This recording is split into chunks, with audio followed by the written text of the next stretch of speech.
We're back. It's a Spiritual Awakening Podcast, episode 3, with my brother Michael Post. You can check him out on Michael Post. That's his avatar. That's his name on Instagram, Facebook, Michael Post. So the links will be below for all of our social medias and everything that we got going on. That beautiful water he's drinking. If you guys are wondering why is he drinking out of looks like a tequila bottle. No, we're no, we're not getting litty off no alcohol here. No, we're It's drinking. not alcohol, but it's We, not we alcohol. we only Yeah, drink the holy water. We only drink the Holy Spirit. We're not yeah. drinking the tequila. Um, but We live yeah, the sober life. Sure. yeah. Bless. No judgment. You can get way higher off God than you can from any drugs. Amen. Hallelujah. So yeah, guys, check out the links below if you guys want to see all the different beautiful, amazing things that God is using us for below. Definitely check those out. But awesome. Let's get into it. Um, yeah, we last call we talked a lot about gratitude. Um, and we talked a lot about a lot of other beautiful things. So if you guys haven't checked out the first two podcasts, check out the playlist here on YouTube and wherever else this is at. To check that out if you guys haven't checked out the other ones yet. But we're going to talk a lot about a lot of beautiful things here today as well. So, Michael, do you have anything that comes to mind? Well, I just want to thank you for this, Devin, because um, words. Yeah. One thing I would love to say is, like I said, thank you, Devin, because when you have, like the Bible says, when you have two or more are gathered, but and I mean this with love, because the 20-year ago me could not have this conversation with Devin. It'd be a Amen. totally different conversation. It'd be about, I don't even want to get into that, but it'd be a total conversation, right? Yeah, So if different. we're two or more are gathered, but two of the same frequency, the same pitch, Mm, the same, because we say that a lot, like, oh, we're two or more gathered.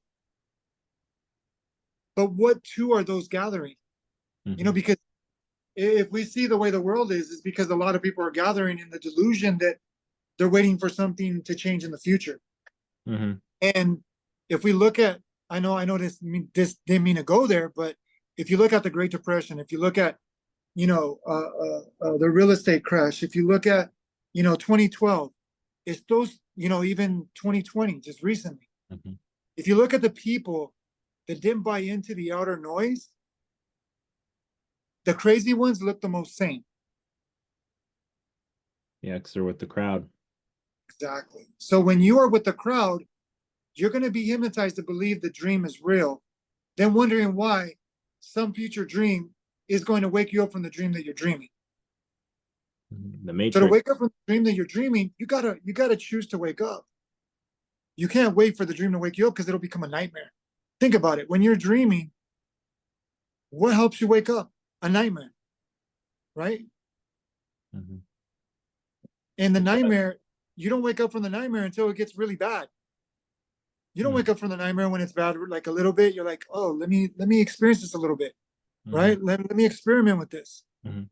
But when the nightmare gets really bad, you're like, and what do? You know you're dreaming, right? But when you wake up, you're like, oh, that felt so real. But was it real? Well, that's a whole nother conversation. But was it real to this physical avatar that you think you are? Mhm. And Mhm. I think that's what we're seeing in the world at large, Devin. Is so many people have bought into a dream that they've created a nightmare, but they don't want to take responsibility for the nightmare that they believe to be real. Mhm. It's more like a lot of people that aren't more so spiritual. But a lot of people that are watching this most likely are spiritual or Christian or religious or something along those lines because they're most likely not going to get pulled in or attracted to this unless they already are on that level to a certain degree. But for the people who aren't, it's kind of like that idea. I went to Christian college, Biola, for a semester, and I've read a lot of different worldviews and apologetic books. They discuss a lot about idolatry and basically, Jordan Peterson talks a lot about this, and a lot of people talk about this. Even I think my pastor, I went to Sunday service today, and I think he mentioned it.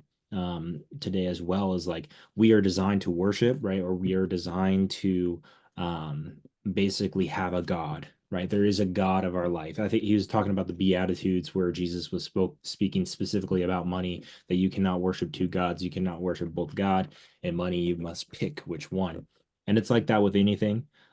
Really, there's going to, it's like the, whatever the hierarchy of needs, or it's basically what is at the top of um, your Eiffel Tower. What is the thing that you are worshiping or dedicating your life to, or keeping your What's your focus on? bullseye? What's your bullseye? Yeah, Right? what is your aim? What is that? And for a lot of, and I have a lot of respect and a lot of love. Christians do a very good job at that. And also I've, from a lot of my Eastern religious studies, that a lot of them are dedicated to the spiritual awakening of enlightenment, and that focus, a lot of it is not on for the gratify themselves, like Satanists. Satanists believe that they are God, not that the soul, the spirit, the Holy Spirit is God. No, the ego. It's kind of the flip side of that. They believe that the ego is God. Um, Yeah. and but like that, if your top of your hierarchy is God, then I believe that is the right path, regardless of what framework you're working through. Because if you're seeking God and that is your intention in your heart, God's going to meet you where you're at, and you're on your journey. Everyone's on their journey, but like that, you're on your journey when God becomes that pillar for you. Now, I think what you were talking about with people that aren't necessarily on the religious or spiritual or whatever path, then you are on that path, regardless if you're conscious or aware of it or not. You just have something in replace of God as importance. Money is the God, fame, status, achievement, family, cars, whatever. Like something's more important. So you're worshiping something as a God. And to a lot of people that have accomplished things at high levels, I have the book. I have it right next to me. Think and Grow Rich. Oh, yeah, it's a beautiful book. Beautiful book. Love it.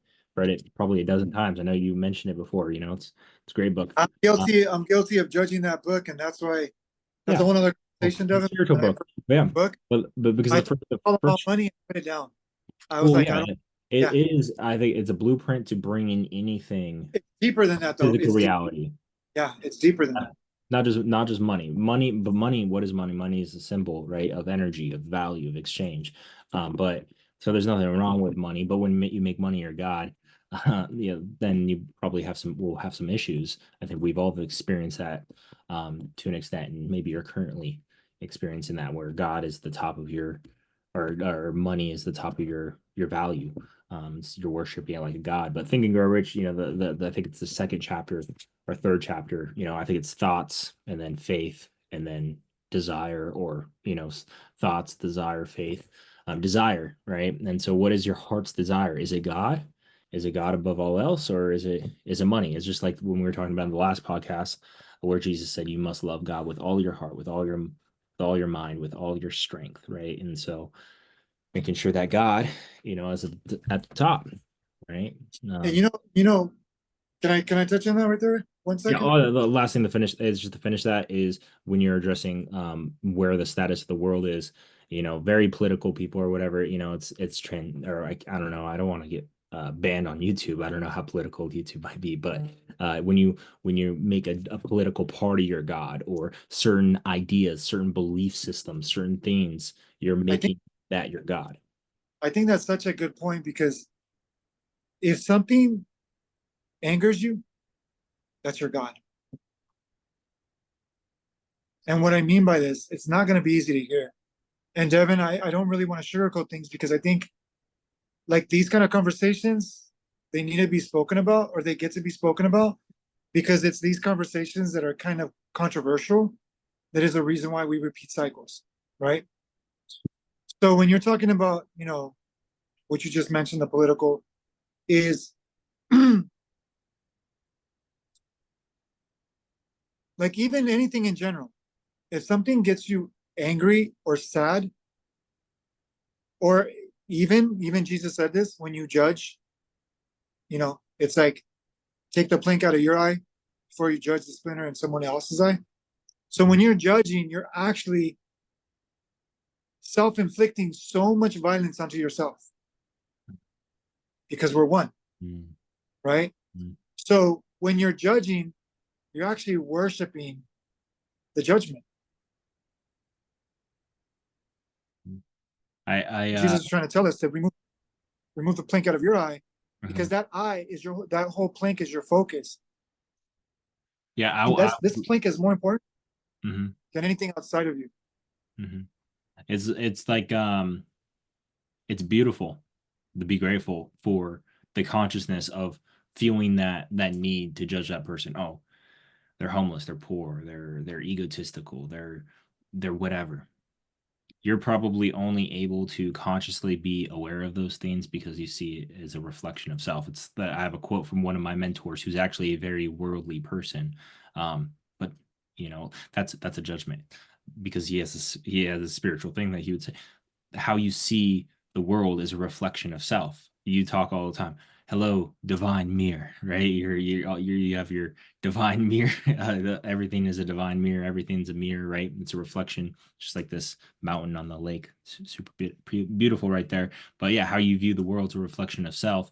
So when you see that plank, when you have that urge to judge that person, instead of reacting because it's not a thing of action, it's a reaction. You feel that, so you judge them. You feel that, so you say that. So you say that, so you say that to your wife. You say that to your homie. You whatever. Like, but instead you could sit with it and examine it and says, what does this judgment, what does this thought have to say about myself? Right. And the last thing I'll mention there is my last song, not the last one, Pop In, but the one before that, Rari, the song I said, you guys, basically the haters, you can judge me all you want because that's all about you and not about me, right? If you judge me, your judgments on me has nothing to do with me, has everything to do with you because the I judgment think, is coming from you. yeah, I think we can go deeper into that, but I Mhm. know that's going to be a whole nother podcast. Um, because I know we can, like, I don't know if you've noticed, but Devin and I, we can do this all day. Like, this is when you love, it's like you were mentioning about the mirror. I'll go there because the other direction is going to be a whole nother podcast, and we could talk about that later.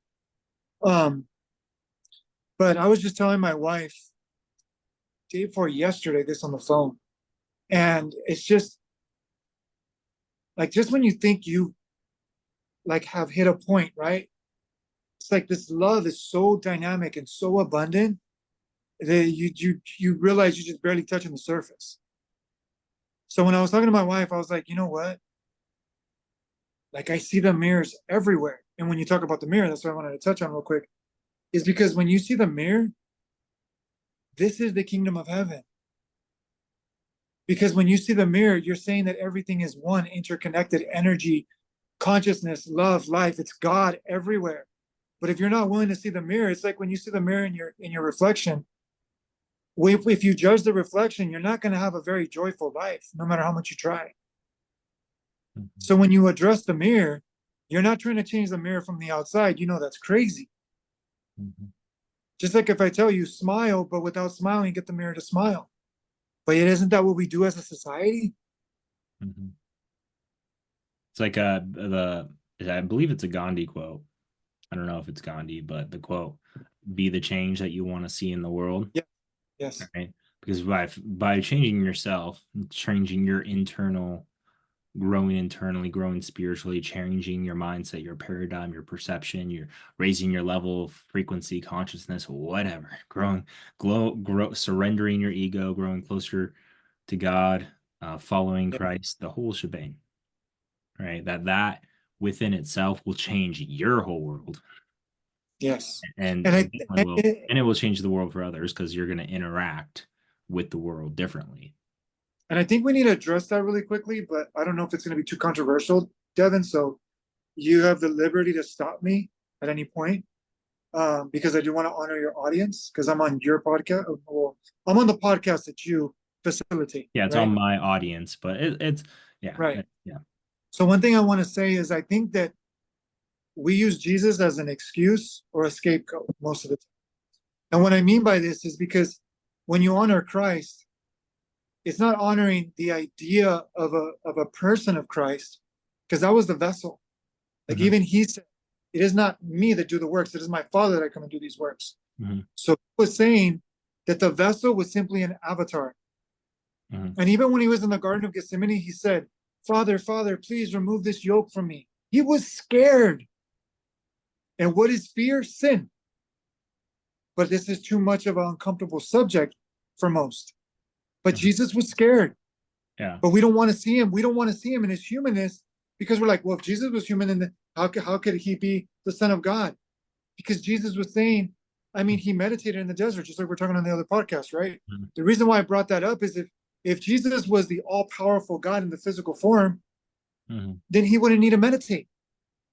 Well, he wouldn't need to eat. He wouldn't need to. He wouldn't need to And do anything. there's plenty of examples of enlightened people. The more they become surrender their ego and die to the flesh and become more one with God, become more Yeah, Christ, they begin to value worldly things less and less. They eat yeah. less and less.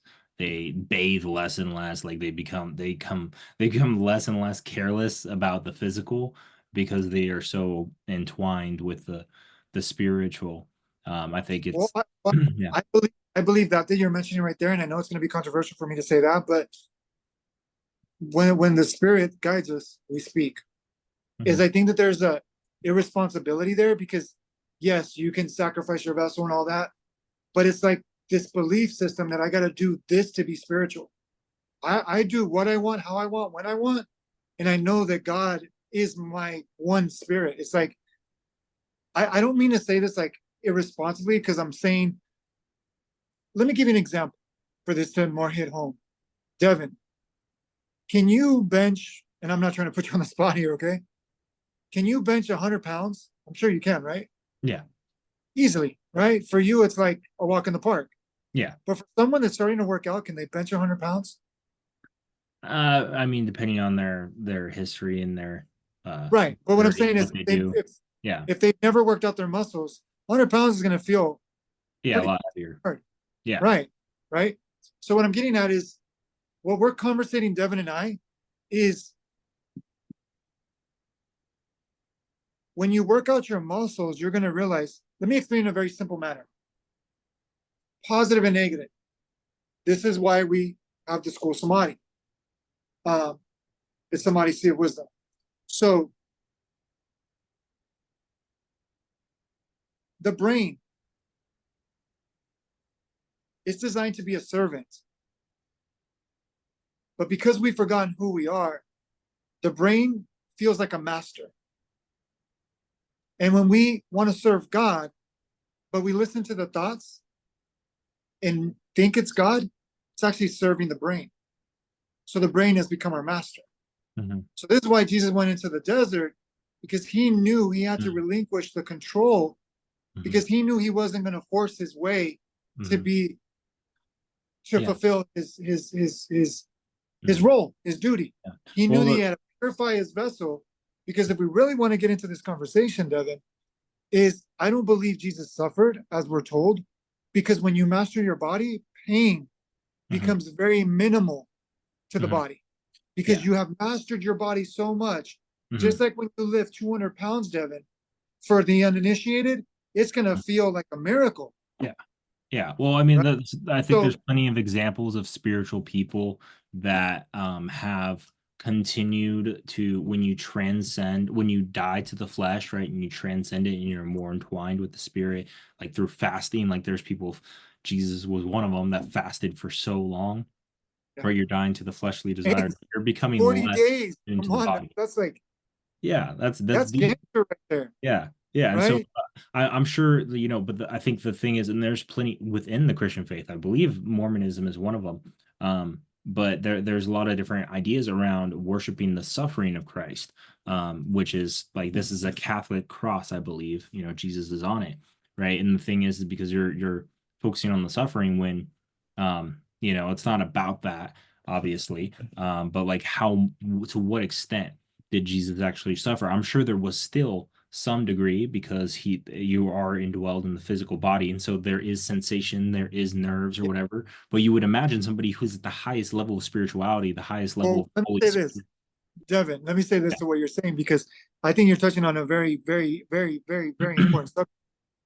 let's go back, and I cannot validate or unvalidate this, so I'm just sharing. Mhm. Of So it's everyone to do their own work and to, course. because I don't think studying something like archaeology and something like that is going to find the truth. I think God is going to reveal the truth to each person, because let's just say this, and I'm not going to go deep with this, but if you look at history, even the word his story is manipulated to be more masculine than feminine. It is to deny the feminine, the spirit, the love, the compassion, the forgiveness nature of who we are. And I mean by this is that if you look at the stories through time immemorial, you see that the winners told the story. That's all I'm going to say. So if you look at your history books, the winners that actually created the publishing companies and all that, they control what's in those books. That's Mhm. all I'm going to say. I'm not going to go into deep about all this other stuff, because Yeah. I believe God has God's hands in everything, because God is shaking up reality, because God is saying, you guys bought into this illusion long enough that Yeah. this is time to wake up. I There's no more what do you call it? Like, I don't want to say playing around, because we're here to play, but there's no more acting like you don't know what you don't know. Like, I have given you the internet. You have access to everything now. If you really want it, you can find it. yeah. Before, it was a very select few that Mhm. were passed down this information, because this information is so powerful that you can use this information to control, manipulate other people's reality. Mhm. So No, there which was a responsibility with this reality as well. yeah, and there's So, plenty of things you can get rabbit holes you can get down with right, there's always a need. It's human, it's the ego, right? It's right, which I mean, as far as metaphors, we can get into like ego, Satan, even right. Satan, like whatever, but But then use human a the lot of human well, the Devin. human desire for the control and power, we can see that with the Catholic Church taking that with the Christian movement in the beginning, and and then we can also contemplate over 2,000 years. You don't think there is manipulation or change of translation through the scriptures, and like the what holy books have been accepted into the main Bible, as well as and all sorts of different things. I mean, and even I think that that stuff is like conspiracy theories. It brings you like what you were talking about with arc what is it called, archaeologically, whatever. Okay, Yeah, yeah, like you can go down those rapids, and I love it. But it's basically, and I love the intellect, and I love reading books. I love studying history. I love theology, right? I love that stuff. But that is the intellect. That's going to the mind. What you were talking about before, identifying, worshiping the mind, worshiping thoughts. That stuff is beautiful, and it's a tool, and it's great. But that's not like spiritual that's transcend. just a taste. Yeah, Yeah, well, it gets you. It can only get you so far. Like now you exactly. understand now through theology, through all this stuff in your intellect, reason, all this great stuff, you understand the concept of God.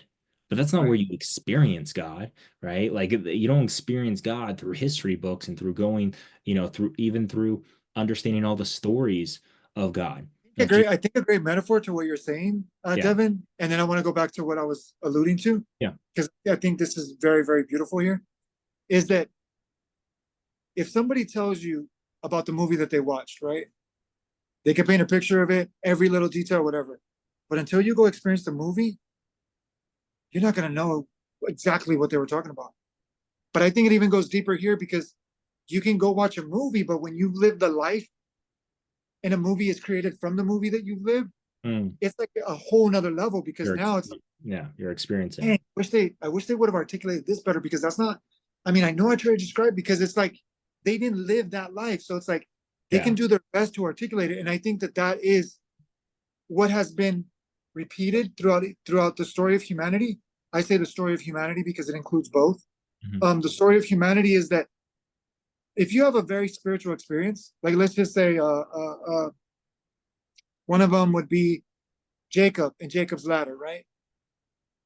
When you're describing an experience, you're going to describe it to the level of consciousness that you could describe it from, not to the level of consciousness that it showed up at. Mhm. Because the level of consciousness it showed up at, it's like, and the reason why I say this is because you and I, speaking for myself, I've had many different spiritual experiences. I've had near-death experiences. I've had all these different experiences.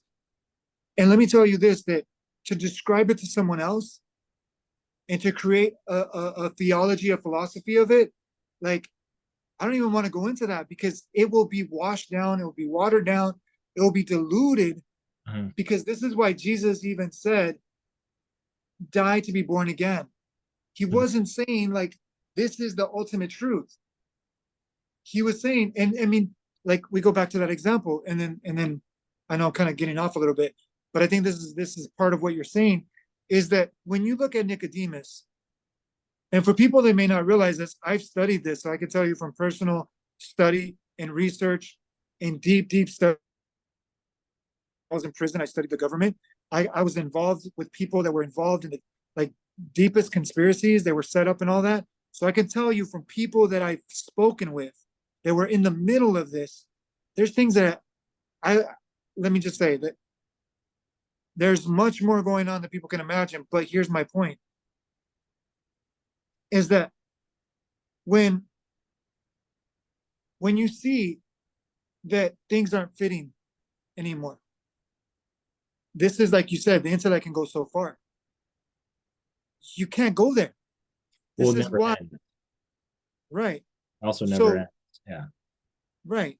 So what you were saying earlier, this is what I related to, is you've heard me say this before, Devin, is Nicodemus. Now, to give the audience an idea, Nicodemus was a very high priest. And for people that may not know, this is from my own studies, is that kings didn't run the world.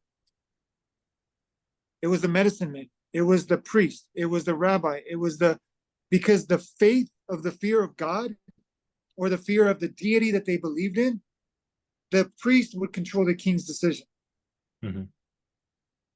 Because think about it. A king has all this power, but with all this power and very minimal spiritual responsibility, you're afraid because you don't know what to do with them. So you're going to lend your fear to the control of someone that can help you with that fear. This is why people pay for coaching. This is why people pay, to go to church, right? They pay tithes and offerings, right? So my point is this, so when you look at throughout the story of humanity, it was the influence of the leader of faith. The leader of the invisible led the country, not the king, not the pharaoh. This is what we've been entrained to believe. So my point is this, is that when you look at Nicodemus and how powerful and intellectual he was, what did Jesus do, Devin? He told him about, how to inherit the kingdom, right? You must die to be born again. And what did Nicodemus say? With all of his intellectuality, right? He said, what is this ridiculousness? What is this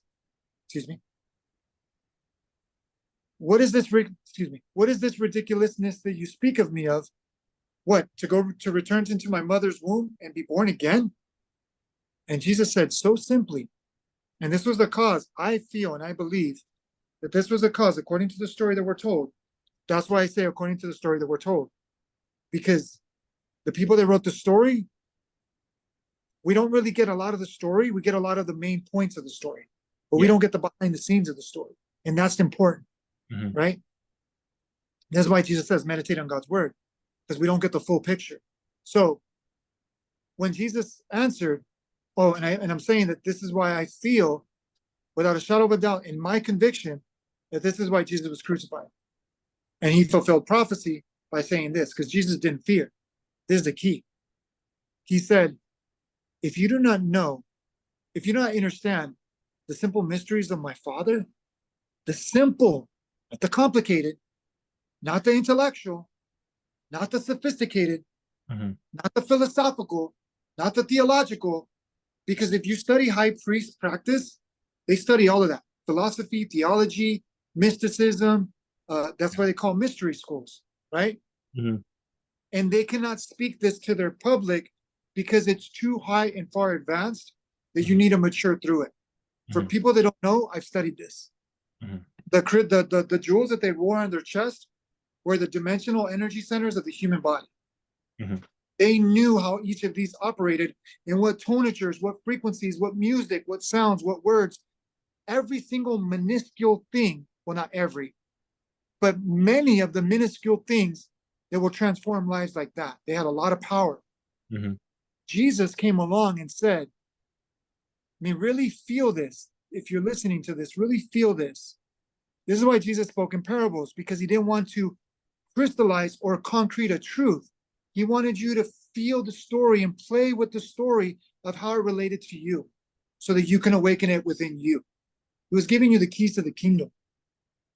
So he said this to the high priest. And I'm telling you because that was Michael. The reason why I can say this story, because Michael was a high priest. Michael thought he was spiritual. Michael thought he was enlightened. Michael thought he was awakened. Michael thought all of these different things. And through Michael's practice, God humbled Michael and said, who do you think you are? Playing God. Mm. Let me show you who is God. Mm-hmm. Michael fell on Michael's face, hardcore, in this room, right here behind me. And I cried out to God. And I was like, why? Why have I done all these spiritual practices? I do my incense, I do my meditations, I do my blessings, I do my prayers, I do my purifications, I do my whatever. I'm not gonna go because there's so much, right? I was so devoted. And what I realized why is because the ego can't do the work. The ego thinks it can do the work, but it doesn't do the work. It's the servant, not the master. Mm-hmm. So here's my point. When Jesus said to Nicodemus, if you think you understand the mysteries of my Father, you don't know the mysteries of my Father. The simple, excuse me. Okay, so Nicodemus says, how does one inherit? Jesus says, or to die, be born again. Nicodemus says, what is this ridiculousness that you speak to me about returning to my mother's womb and dying, be born again? If you don't understand the simple mysteries of my Father, then you do not know my Father. Mm-hmm. Imagine Nicodemus's ego. Mm. He freaking like stabbed him so deeply in the core of the ego that literally it shattered Nicodemus's identity. Mm-hmm. Yeah. So when you think about that, think about what you are afraid to die to, that it's only here to destroy the identity that's keeping you from your intimate relationship, connection, and union with God that is in you. It reminds me of this. No, hold on. Yeah. Hold on. Just give me 1 second because there's a reason why I say hold on. Like, listen to that and let that penetrate your soul right now. I'm not trying to take charge of this call, Devin, but what was just said right now wasn't from me. It was from the core of your soul. If your identity feels like it's being destroyed in politics and in the virus of fear, God is using that virus of fear to do what Jesus did to Nicodemus, to do to the collective of humanity. Because humanity thinks it knows God, but it doesn't. Because if you knew God, you would not live in fear. Mm-hmm. If you knew God, you would not hesitate to what happens tomorrow. Mm. If you knew God, you would know that you don't need to pray and you don't need to meditate to be spiritual. You would do it out of sheer joy because that is you using the body and the brain to be disciplined to realize, hey, you are the servant, not the master. So the reason why I say this and I pause is I ask the audience, because Devin and I are not here for us. Devin and I are here to serve God, but God is using us as instruments to ask you. You can listen to the rest of this podcast. You can listen to thousands of podcasts, just like Nicodemus. But what is calling you to die today? Are you tired of your life? Thinking that you're in control, but you know you're not in control? That's why you constantly react? That's why you constantly cycle in like a dog chasing its tail back into full circle, wondering why you did all this work and now you find yourself and now you feel more lost, more confused. You can't sleep at night. You get up in the daytime putting on the fake smile, feeling like the hypocrite, feeling like you're not good enough, you're not worthy enough, you're not loved enough. It's not you. And I say this for this reason. I had to literally experience suicide to realize it wasn't me that didn't want to live. It was the ego that was tired, that it didn't have control anymore. So if you feel like you don't want to live, ask yourself, who is it that doesn't want to live? because the real you wants to live. The real child of God, you, the real child of the universe. And let me tell you, you're not just this physical person. You are a citizen of the universe. You are one with all that is. So if you think that you're just this physical person and you're going to your job and you're going through this routine and you're waking up day in, day out, doing the same thing again and again and again, coming home, eating, sleeping, maybe making love with your wife or making love with your husband and, playing with your children and, doing all these things, but you're saying there's something more to this life. And you continue to ask that question. And I'm going to say this with love. No matter how many scriptures you read, no matter how much mantras you do, no matter how much you memorize, no matter how much spiritual practice you do, you find yourself still like just grabbing it like water, and you grab it and it just goes through your hands and you're like, it's so subtle. And controlling it no longer works. And you're being asked to surrender. But maybe you don't know how to surrender. Maybe you've been using surrender to escape responsibility, just like I did. Maybe you're using your spiritual practice to avoid feeling what is here to free you, because the pain is not here to destroy the real you. The pain and the suffering and the heartache and the anxiety and the trauma and the confusion is here to destroy the false temple of the ego dream that you've been believing that you and everyone else is. Because in Revelations, there's a deep truth. Awakening is not easy. And you know this, Devin. Awakening is not easy. It's not beautiful. It's not, a bunch of roses. But this is why you must seek mentorship. Speak to your pastor. Be honest with your pastor. Don't just talk to him about what he wants to hear or to defend your identity of what you want the pastor to see you as. Throw your whole ego in the altar. Throw your whole ego in the altar of your consciousness. Find mentorship, find guidance. Work with Devin, work with myself, work with other people that are not appearing to have what you want, because that's just the ego. Look for the characters and the qualities and the energy of the person that you want to be in another person. Because I'm going to tell you this, and I'm telling you from personal experience.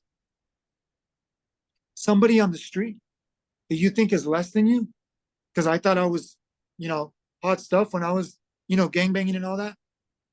Somebody on the street can give you more wisdom than the most philosophical, the most theological person can, if you're willing to really sit and listen, because this person has lived through it. This person has gone through it. This person has gone through so much that you can't even comprehend, and he still hasn't taken his life.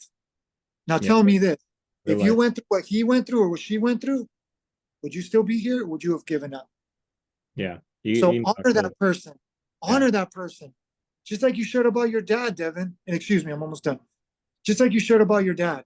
We got 1 minute. Devin, your dad is a warrior. Now, I'm not talking about a warrior like, yeah, I'm going to fight the world. I'm talking about like a very, very being of light. To be able to still be in it and not give up. Yeah, real life experience. It beats any of it's the philosophical, like all the great teachings of all of mankind all time lived in life, and you witness and experience those lessons firsthand, so there's a deeper knowing, and you can sense that within a person when they speak. But cool, we're about it's about to end our time, so guys, click the links below if you guys want to check out what we're doing and connect with us on Facebook, Instagram, all of our social media. And yeah, we'll see you guys next time. Much love. God bless. See you guys next time. Talk to you soon, Michael. All right. God bless, guys. Check it out. Peace.